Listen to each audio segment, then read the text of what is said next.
আসসালামু আলাইকুম, সবাই কেমন আছেন? তো আজকে সকাল থেকে বৃষ্টি হচ্ছিল।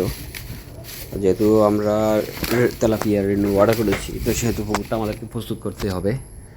তো সেই জন্য আমি সকালে ডাক্তার নিয়ে এসেছি, যেহেতু তেলাপিয়া রেনু ছাড়বো। তো আমরা একদমই নতুন, মাছ চাষে আমরা একদমই নতুন।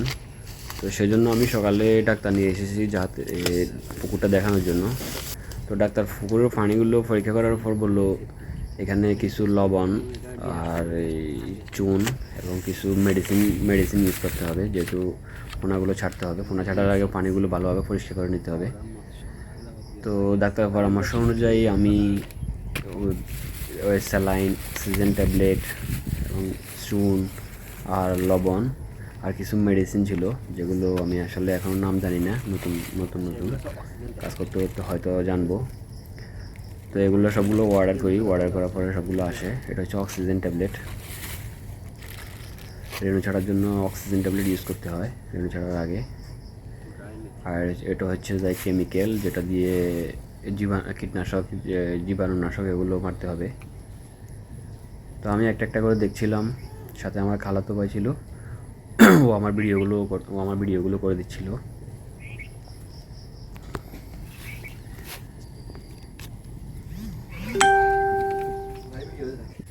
তারপর যেহেতু এগুলো পানিতে ছিটাতে হবে, ভালোভাবে ছিটাতে হবে, সেজন্য আমি আমার ড্রেসটা চেঞ্জ করে ফেললাম।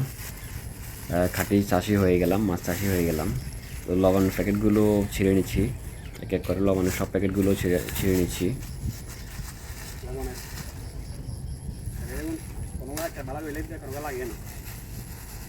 এর আগেও আমি দু তিন দিন আগে পুকুরে, তো আমি এক পাশ থেকে যে রেণু ছাড়ার জন্য যে জায়গাটা প্রস্তুত করেছিলাম, এটাতে প্রথমেই লবণ দিচ্ছিলাম।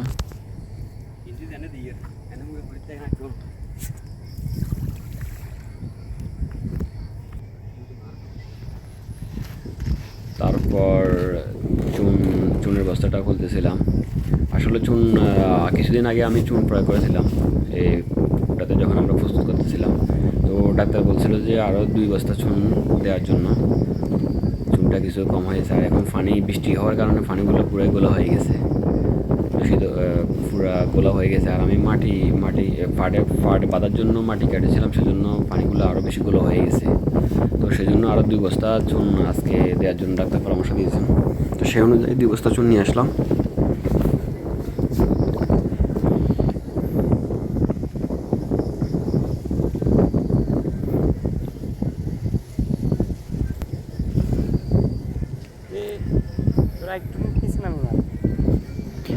চুনগুলো যেহেতু পাউডার ছিল, আমি প্রথম মারতেই এগুলো বাতাসের সাথে অর্ধেক পানিতে পড়েছে, অর্ধেক বাতাসের সাথে চলে গিয়েছে। পরে আমি পানির নিচে নেমে যাই, পানির নিচ থেকে পানির সাথে মিক্সার করে চুনগুলো মেরে দিয়েছি।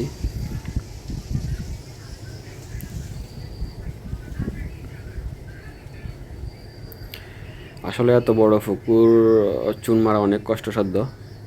তারপরেও যেহেতু কাজটা নিজে শুরু করেছি, সেজন্য নিজেকেই করতে হবে। আর যদি লোক দিয়ে করাই, সেক্ষেত্রে লাভের পরিমাণটা অনেক কমে যাবে, কারণ লোক দিয়ে যদি সব কাজ করাতে যাই, তাহলে এইসব কাজ আমাদের কৃষিকাজ আসলে আমাদের জন্য না। এখান থেকে লাভ করা অনেক কষ্টসাধ্য হবে যদি নিজে কাজ না করে অন্য লোক দিয়ে কাজ করাই।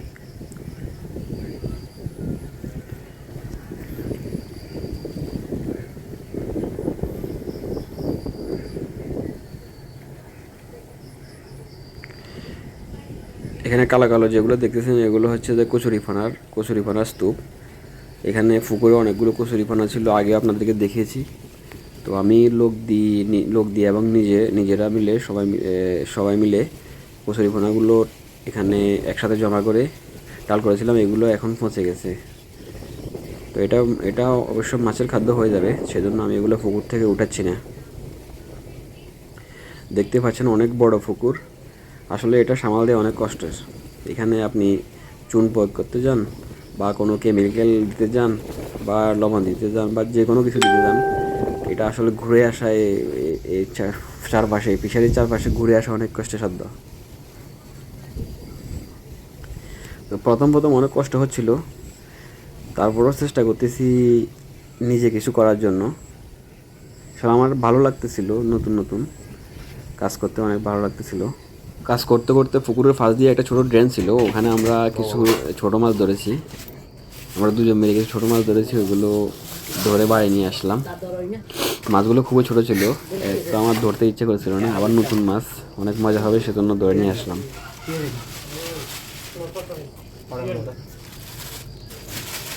এখানে ধরলে অনেকগুলো মাছ ধরা যেত, তো আমি অল্প কয়েকটা মাছ ধরে চলে এসেছি, যেহেতু চুন মারছি, লবণ মারছি, অনেক কষ্ট হয়েছে সেজন্য আর ধরি নাই। আর মাছগুলো অনেক ছোট ছিল। তো সবাই ভালো থাকবেন, আসসালামু আলাইকুম।